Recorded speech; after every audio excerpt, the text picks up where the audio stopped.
Polaridade. No universo, tudo é polar. Muito interessante, né? A divindade, né? Existe uma explicação mais profunda da origem do universo, que ela fala que Deus tem uma parte imanifesta, né? E na medida em que ele se manifesta, ele se divide em dois e depois em quatro.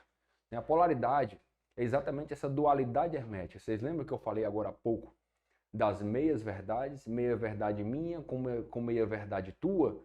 Se a gente não tiver sabedoria, as nossas perspectivas da verdade, elas brigam, né? A gente vê muito isso na política, né? Nas discussões por diversos motivos, né? Por religião e por diversas outras coisas. Mas se a minha verdade, ela se conecta com a tua verdade pela força da sabedoria, a gente vence a polaridade.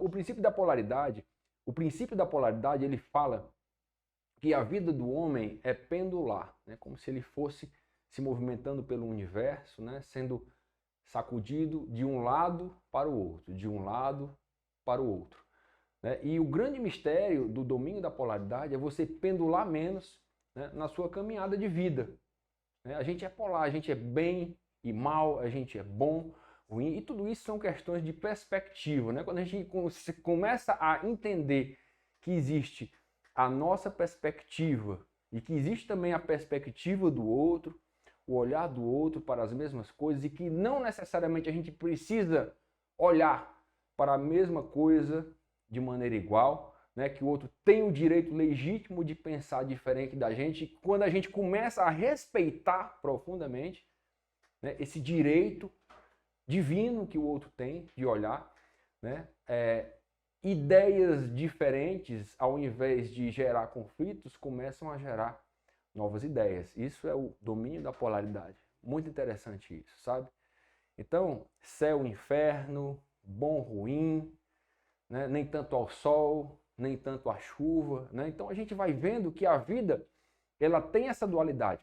E essa dualidade, ela é muito interessante também, quando respeitada, porque esse atrito, ele nos move a evoluir, né? Muitas vezes o olhar diferente do outro nos tira da zona de conforto, nos tira do nosso absolutismo em relação ao olhar para a verdade, para saber que existe mais do que a gente enxerga, né? E esse mais do que a gente enxerga é o universo do outro. Cada um de nós é um micro-universo, né?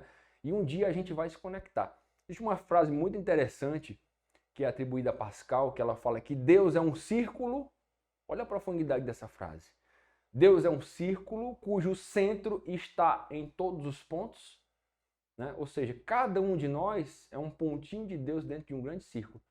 E esse círculo, a circunferência dele não está em lugar nenhum, porque Deus está em tudo, porque Deus é onisciente, onipresente e onipotente, né? E a onisciência de Deus é a ciência dele dividida no olhar de cada um de nós, né? Por isso que a gente deve ter um cuidado em relação à polaridade, porque ele está dentro de cada um de nós, está presente em cada um de nós e tem todas as nossas ciências da verdade, né? E domina a todos nós sem se impor, né? Então isso é o domínio da polaridade.